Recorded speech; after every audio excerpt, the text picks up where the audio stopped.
Hello friends, आप सभी का स्वागत है फौजी क्लासेज में। आज का हमारा टॉपिक है उत्तराखंड के चर्चित गांव। देखिए, आज हम पढ़ेंगे उत्तराखंड के चर्चित गांव के बारे में और ये भी जानेंगे कि इन्हें ये जो नाम दिए गए हैं ये क्यों दिए गए हैं, इनके पीछे का क्या रीज़न रहा है। बहुत ही मज़ेदार इनके पीछे का रीज़न है, वही हम आज जानेंगे। और इसी प्रकार देखिए, हम ऐसे क्वेश्चन जो है बार बार, ये अभी एक एग्ज़ाम में बार बार पूछे जा रहे हैं, कोई ना कोई क्वेश्चन यहाँ से आ जाता है, इसलिए इसको ध्यान से पढ़िएगा, वीडियो लास्ट तक देखिएगा ताकि आपका यहाँ से एक नंबर क्लियर हो जाए। चलिए हम शुरू करते हैं। तो देखिए, हमारा आज का पहला क्वेश्चन है, उत्तराखंड के किस स्थान को मिनी यूरोप कहा जाता है। देखिए, उत्तराखंड में जो मिनी यूरोप कहा जाता है वो कहा जाता है धाना चूली को। तो फ्रेंड्स, इसका राइट आंसर है ऑप्शन ए। अब देखिए, धाना चूली कहाँ स्थित है, ये स्थित है नैनीताल में, नैनीताल में स्थित है। और इसका रीजन, इसे मिनी यूरोप क्यों कहा जाता है, तो देखिए मिनी यूरोप इसलिए कहा जाता है, इसकी जो सुंदरता है, यहाँ पर जो फूल उगे हुए हैं और यहाँ पर जो घर जो बसे हुए हैं वो एकदम यूरोप की तरह बसे हुए हैं, इसलिए इसे मिनी यूरोप कहा जाता है। आज चलिए बढ़ते हैं आगे और देखते हैं अगला क्वेश्चन। अगला क्वेश्चन है हमारा, देश का 46वां कम्युनिटी रिजर्व या प्रदेश का पहला सामुदायिक संरक्षित क्षेत्र की स्थापना की जाएगी। ये बताना है कहाँ की जाएगी।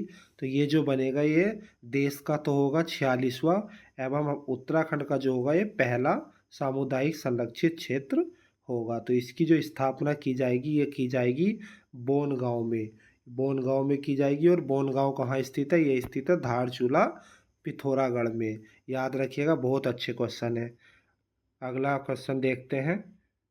अगला क्वेश्चन है दोस्तों, उत्तराखंड का मक्का गांव कौन सा है। देखिए, उत्तराखंड में मक्का गांव किसे कहा जाता है, तो ये कहा जाता है सैंजी गांव को। सैंजी गांव को मक्का गांव कहा जाता है। और ये कहाँ स्थित है, ये स्थित है टिहरी गढ़वाल में। ये भी नोट कीजिएगा, ये जो है टिहरी गढ़वाल में स्थित है, क्योंकि कभी कभी जनपद पूछ लेता है। टिहरी गढ़वाल में स्थित है। और इसे देखिए मक्का गांव क्यों कहा जाता है, इसका रीजन क्या है। तो मक्का गांव इसलिए कहा जाता है, यहाँ का जो मुख्य भोजन है वो मक्का से रिलेटेड ही जो खाद्य पदार्थ है, जो भी मक्का से बनाए जाते हैं, रोटी या उससे अन्य जो भी पदार्थ बनते हैं वो सब ज़्यादातर मक्का के होते हैं। और दूसरा, जो यहाँ मक्का को सुखाने के लिए जो तरीका है, वो घर के चारों ओर जो है गुच्छे के रूप में मक्का को दीवार पर, खिड़की पर और छतों पर लटका दिया जाता है ताकि मक्का सूख सके। तो इसलिए इसे मक्का गांव नाम दिया गया है। चलिए बढ़ते हैं आगे और देखते हैं अगला क्वेश्चन। तो अगला क्वेश्चन है हमारा, उत्तराखंड का लोन विलेज कौन सा है। देखिए, लोन विलेज बताना है उत्तराखंड का, तो ये है गंगी गांव। ऑप्शन ए इसका राइट आंसर है। और ये भी कहाँ स्थित है, ये भी टिहरी में स्थित है। ये भी नोट करते जाइएगा, टिहरी में स्थित है गंगी गांव। अब देखिए, इसे लोन विलेज क्यों कहते हैं। ऐसा नहीं है कि यहाँ सबने लोन ले रखा है इसलिए इसे लोन विलेज कह देते हैं, ऐसा नहीं है। लोन विलेज कहा जाता है क्योंकि यहाँ जो देखिए, इस गांव में एक परंपरा है, यहाँ जो है बिना किसी कागजी कार्रवाई के गांव में जो है सब आपसी सहयोग में एक दूसरे को लाखों रुपए तक का कर्ज ऐसे ही दे देते हैं बिना किसी कागजी कार्रवाई के। क्या होता है कि इनके गांव में एक सोमेश्वर भगवान का मंदिर है गांव के बीचों बीच में, उन्हीं को साक्षी मानकर वहां दिया जलाया जाता है और उसी के आगे ये लिया जाता है कि हम जो लोन ले रहे हैं वो समय पर वापिस कर देंगे। इसके लिए कोई भी कागजी कार्रवाई नहीं होती है, केवल भरोसे के आधार पर लाखों रुपए तक का लोन दे दिया जाता है। इसलिए उत्तराखंड के इस गांव को लोन विलेज की संज्ञा दी गई है। आगे बढ़ते हैं और देखते हैं अगला क्वेश्चन। अगला क्वेश्चन है हमारा, किन गांव को मशरूम उत्पादन मॉडल गांव के रूप में विकसित किया जा रहा है। देखिए, अभी ये करंट का क्वेश्चन है। जो हमारे मुख्यमंत्री जी हैं धामी जी, उन्होंने मशरूम उत्पादन के लिए 3 गांव को विकसित करने के लिए चुना है। और ये तीनों गांव ही चमोली में स्थित है। इसका राइट आंसर है ऑप्शन डी, वादी बद्री, खेती और थापली, और ये तीनों गैरसैंण ब्लॉक में पड़ते हैं चमोली के। तो इसको याद रखिएगा। चलिए बढ़ते हैं और देखते हैं आगे अगला क्वेश्चन। अगला क्वेश्चन है, देखिए हमारा बहुत अच्छा क्वेश्चन है। किस जिले में स्थित वाइब्रेंट गांव को बगोरी राज्य का पहला मॉडर्न पर्यटन गांव बनेगा? तो देखिए ये जो बनेगा ये कहाँ स्थित है? जो बगोरी गांव है ये स्थित है उत्तरकाशी में। इसको याद रखिएगा, उत्तरकाशी इसका राइट आंसर है। फ्रेंड्स अगर आवाज़ में कोई प्रॉब्लम होगा तो आज मेरा थोड़ा तबीयत ख़राब है इसलिए आवाज़ ऐसा आ रहा है, तो इसके लिए सॉरी। अगर वीडियो पसंद आए और लाइक शेयर करिएगा और चैनल को सब्सक्राइब कर लीजिए ऐसे ही आपको टॉपिक वाइज पढ़ने के लिए। अगला क्वेश्चन देखते हैं हम। हाल ही में किस जिले के मथोली गांव को बुआरी विलेज की संज्ञा दी गई है? देखिए बहुत ही इंपॉर्टेंट क्वेश्चन है और इसके पीछे की एक लंबा जो है रीजन है उसको भी हम जानेंगे। सबसे पहले तो देखिए उत्तराखंड में बुआरी इस शब्द का मतलब क्या होता है? तो देखिए इसका मतलब होता है बहू। उत्तराखंड में जो बुआरी का मतलब होता है वो होता है बहू। तो इसमें बताया गया है कि मथुली गांव सबसे पहले कहाँ स्थित है? ये स्थित है उत्तरकाशी में। इसका राइट आंसर जो है वो है ऑप्शन बी, बुआरी विलेज की संज्ञा दी गई है मथोली गांव को जो उत्तरकाशी में स्थित है। देखिए हम चर्चा कर रहे थे बुआरी, बुआरी का मतलब होता है बहू। क्यों कहा गया है इसको बुआरी विलेज? यहाँ पर जो है ज़्यादातर जो बहू या जो बेटियां हैं उन्हीं को पर्यटन की वागडोर सौंपी गई है। गांव में अग्रणी रूप में जो महिलाएं ही कार्य कर रही हैं। यहाँ पर ज़्यादातर महिलाओं ने जो उनकी गौशाला है उसको होम स्टे के रूप में, सुंदर होम स्टे के रूप में बदल दिया है, जिससे गांव का जो पर्यटन है वो काफ़ी बढ़ा है। और इसकी देखिए शुरुआत जो हुई थी, जो उस समय कोरोना चला था ना 2019 में, तो उस समय एक थे प्रदीप पवार, तो वो जो है कोरोना के समय अपने गांव में लौटे थे, तब उन्होंने इसकी शुरुआत करी थी। तब से यहाँ पर महिलाएं ही इसको आगे बढ़ा रही हैं, इसलिए इसे मथोली गांव को वारी विलेज की संज्ञा दे दी गई है और यह है जो है उत्तरकाशी जनपद में स्थित है। चलिए आगे बढ़ते हैं और देखते हैं नेक्स्ट क्वेश्चन। नेक्स्ट क्वेश्चन है, सरपोली गांव को उत्तराखंड का मिनी जापान कहा जाता है, यह किस जनपद में स्थित है? देखिए पहले तो क्वेश्चन को ही समझ लीजिए। जो अगर क्वेश्चन आता है उत्तराखंड का मिनी जापान किसे कहा जाता है, तो इसका राइट आंसर होता है सरपोली। अब ये पूछा है कि यह किस जनपद में स्थित है, तो यह जो है टिहरी गढ़वाल में स्थित है। ऑप्शन बी इसका एकदम राइट आंसर है। और देखिए इसे मिनी जापान क्यों कहा जाता है, इसका रीज़न जानेंगे। क्योंकि इस गांव से अधिकांश जो व्यक्ति हैं वो व्यापार के लिए जापान जा चुके हैं, इसलिए इसे मिनी जापान की संज्ञा दी गई है। अगले क्वेश्चन पे बढ़ते हैं।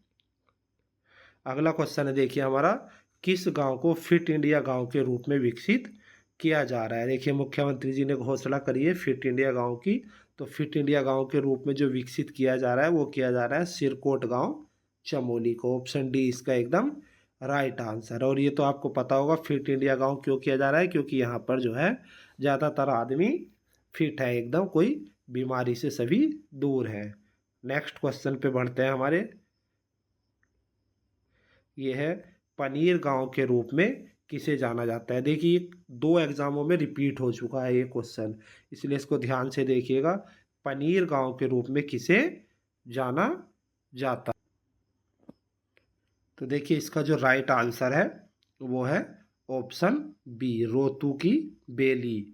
रोतू की बेली जो गांव है इसे पनीर गांव के रूप में जाना जाता है और यह स्थित है टिहरी में। ज़्यादातर गांव देखिए ये भी याद रखिएगा, ज़्यादातर गांव जो है टिहरी गढ़वाल में स्थित है ऐसे जिन्हें संज्ञा दी गई है। तो ये भी रोतू की बेली कहाँ स्थित है? टिहरी में स्थित है। अब देखिए इसे जो है पनीर गांव के रूप में क्यों जाना जाता है ये हम जानते हैं।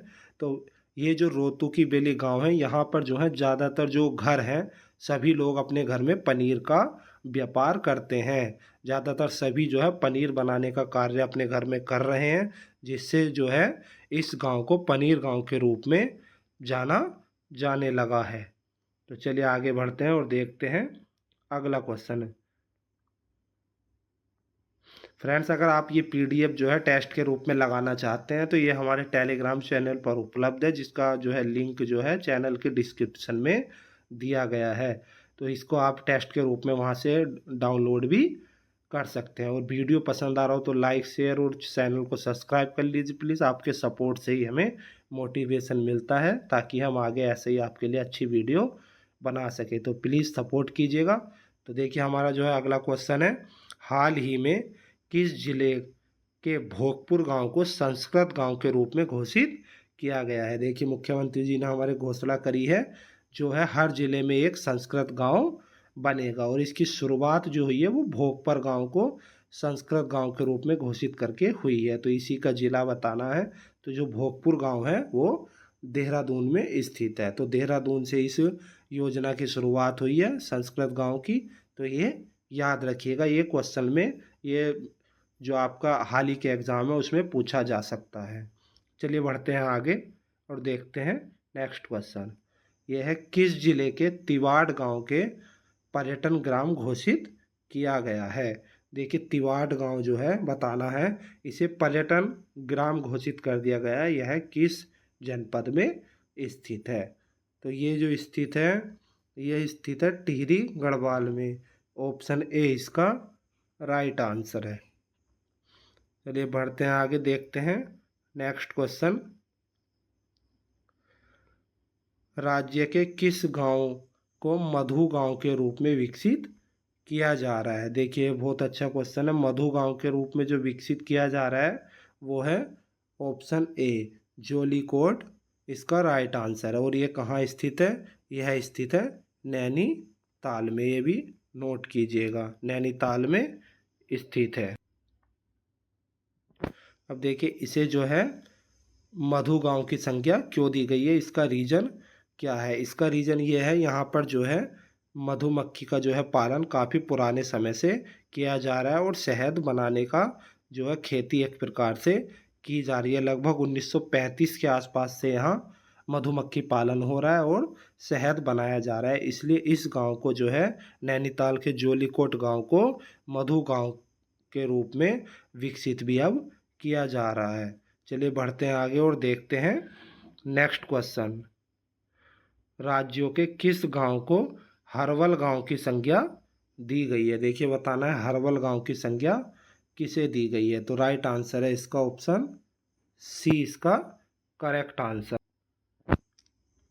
अब देखिए ऑप्शन सी इसका राइट आंसर है, लेकिन इसके रीजन हम जानेंगे कि घेस गांव को जो है हरवल गांव की संज्ञा क्यों दी गई है। सबसे पहले जान लीजिए घेस गांव कहाँ स्थित है। तो ये पिथौरागढ़ में स्थित है। अब देखिए इसे हरवल गांव की संज्ञा क्यों दी गई है, क्योंकि यहाँ पर जो है सभी क्या है वनों पर डिपेंड नहीं है। ज़्यादातर क्या होता है पहाड़ों में वनों से जो है जड़ी बूटियाँ वगैरह लाकर बेचते हैं कहाँ, बाज़ारों में। लेकिन इस गांव में क्या हुआ है, वनों में जड़ी बूटियाँ ना लाकर सब ने अपने घरों में जड़ी बूटियाँ 15 से 16 प्रकार की जड़ी बूटियाँ जो है अपने घरों में उत्पादन शुरू कर दिया है और बाज़ारों में उन्हें बेच रहे हैं, जिससे इस गांव को घेस गांव को जो है हरवल गांव की संज्ञा दी गई है। चलिए बढ़ते हैं आगे और देखते हैं नेक्स्ट क्वेश्चन। नेक्स्ट क्वेश्चन है, राज्य का पहला एरोमा गांव कौन सा है। देखिए बहुत अच्छा क्वेश्चन है, ये एग्जाम में आया था। जो एरोमा गांव है राज्य का, हमारे उत्तराखंड का पहला जो एरोमा गांव बना है वो बना है धारपया कोटी। ऑप्शन बी ए इसका राइट आंसर। और ये कहाँ स्थित है, ये भी टिहरी में स्थित है। ये याद रखिएगा, टिहरी में स्थित है धारपया कोटी। अब देखते हैं इसे एरोमा गांव क्यों कहा गया है। सबसे पहले तो एरोमा गांव कौन से होते हैं। तो एरोमा गांव होते हैं जहां पर जो हमारी नॉर्मल खेती है उसे छोड़कर सुगंधित पौधों एवं जड़ी बूटियों की खेती जो कर ज़्यादा होने लगे उसे एरोमा गांव कहते हैं। तो बस यही कारण है। धारपया कोटी में क्या हुआ, सबने अपना जो नॉर्मल खेती होती है धान चावल गेहूँ इसकी खेती को छोड़कर ज़्यादातर सुगंधित पुष्प और जड़ी बूटियों की खेती करना शुरू कर दिया है, जिस कारण से इस टिहरी के इस धारपया कोटी गांव को एरोमा गांव को संज्ञा दी गई है। चलिए बढ़ते हैं आगे और देखते हैं नेक्स्ट क्वेश्चन। अगला क्वेश्चन है हमारा, ऐरावत गुफा कहाँ स्थित है जिसे ध्यान केंद्र के रूप में विकसित किया जा रहा है। ये भी करंट का क्वेश्चन है। अभी मुख्यमंत्री जी ने घोषणा करी है कि इस गुफा को ध्यान केंद्र के रूप में विकसित किया जाए। तो ये ऐरावत गुफा कहाँ स्थित है? ये स्थित है अल्मोड़ा में। ऑप्शन सी इसका एकदम राइट आंसर है। तो फ्रेंड, वीडियो पसंद आया तो लाइक शेयर करिएगा और चैनल को सब्सक्राइब कर लीजिए। ऐसे ही आपको इस पर वीडियो मिलती रहेंगी। तो चलिए मिलते हैं नेक्स्ट वीडियो में नेक्स्ट टॉपिक के साथ। तब तक के लिए जय हिंद, जय भारत।